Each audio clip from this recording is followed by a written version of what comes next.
Bonjour à tous, c'est Philippe Guillouard de Trek Eco Survie et Aventure. Vous allez dire que j'ai de la chance. C'est vrai, j'ai de la chance. Je vous présente cette vidéo dans un cadre qui est vraiment sublime.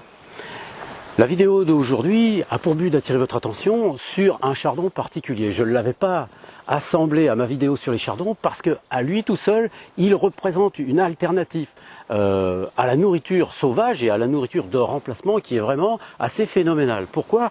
Parce qu'il est utilisé depuis déjà des siècles dans beaucoup de populations nord-africaines pour pouvoir composer des plats de tous les jours. Il s'agit du scolyme ou chardon d'Espagne.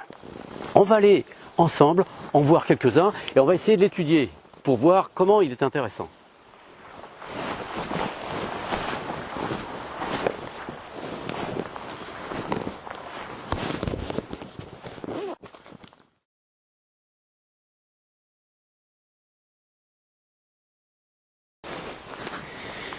Voilà, je vous emmène dans un coin qui est un tout petit peu plus découvert, dans lequel on va pouvoir observer de plus près ce scolyme ou chardon d'Espagne, d'autant que nous sommes dans un cadre qui est très joli. Hein. Nous avons à côté ces chardons laiteux dont je vous ai parlé dans ma vidéo sur les chardons, hein, et d'autres plantes évidemment comme les menthes qui sont autour de nous.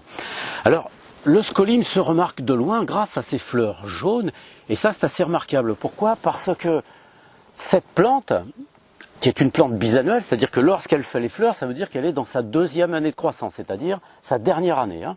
C'est l'année qui va lui permettre de pouvoir se reproduire, se disséminer. Hein. Donc lorsqu'on voit les fleurs du chardon d'Espagne ou du scolyme, cela veut dire que les autres chardons, comme en l'occurrence le chardon-marie, est déjà en état de fanaison, c'est-à-dire que toutes les fleurs de chardon-marie que vous allez voir maintenant commencent à faner. Et ce sont celles du scolyme qui commencent à apparaître et sur lesquelles évidemment on va pouvoir porter notre attention. Pourquoi j'attire votre attention sur ce chardon? C'est parce que c'est le seul chardon qui possède des racines qui se consomment, qui sont vraiment sucrées. Ce qui fait que l'utilisation de ces racines dans n'importe quel plat de légumes, voire de plat dans lequel on peut mettre de la viande ou du poisson, apporte un goût qui est vraiment excellent. Ce chardon est particulier. La plupart des chardons, comme vous le savez, vous l'avez vu, forment des fleurs sur les parties hautes des tiges et des ramifications. Le scolyme, lui, fait beaucoup de ramifications, mais il produit des fleurs sur toutes les hauteurs des tiges et des ramifications. Et c'est ce qui fait qu'il est remarquable parce qu'il produit des fleurs en quantité très importante. Et systématiquement, une après l'autre. On appelle ça alternativement. Donc vous avez une fleur d'un côté et ensuite, lorsque la plante va pousser, elle en fait une en face de l'autre côté et ainsi de suite en montant. C'est ce qui rend cette plante intéressante sur le plan visuel, mais aussi, comment je dirais, sur le plan même de son architecture. Allons voir un autre scolyme. Celui-ci démarre de faire ses tiges. Dans ce chardon, on ne mange pas que les racines, on mange aussi les tiges. Pourquoi on mange les tiges? Eh bien parce que lorsqu'elles sont jeunes, elles sont très souples, et lorsqu'on enlève les feuilles, vous voyez, elles sont très souples, et lorsqu'on enlève les feuilles, c'est-à-dire on va par exemple couper la tige ici, on enlève toutes ces feuilles. En les faisant cuire, on arrive à avoir des légumes verts qui sont excellents dans n'importe quel type de plat. Je vous le montrerai de toute façon à la fin de la vidéo pour que vous puissiez voir comment on fait. Ce qui est particulier dans ce chardon, c'est la forme des feuilles qui sont sur le haut. Elles sont en V, très épineuses sur les bords, mais elles sont relativement petites. Et le dessin blanc qui est fait à l'intérieur trace surtout la nervure centrale très épaisse.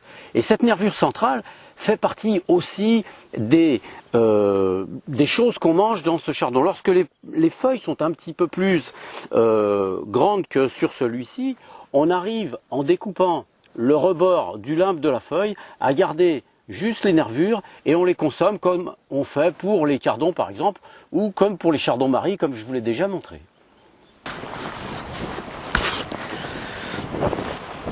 Quelques petites informations supplémentaires intéressantes sur le scolyme. La plante fait des fleurs à partir du mois de mai environ jusque vers le mois de septembre-octobre. Donc elle a une floraison qui est relativement grande et qui est intéressante sous ce rapport. Il faut savoir que cette plante pousse sur tout le pourtour méditerranéen et que dans certains pays comme par exemple l'Espagne ou l'Algérie, elle fait partie de plats traditionnels courants.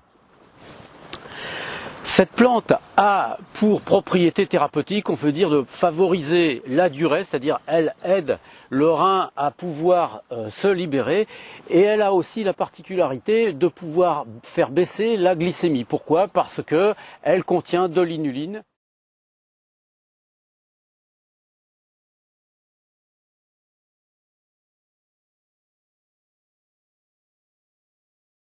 Voilà. Donc avec ces quelques informations, j'espère que vous aurez maintenant toute liberté pour essayer de reconnaître cette plante et peut-être pour pouvoir y goûter vous aussi.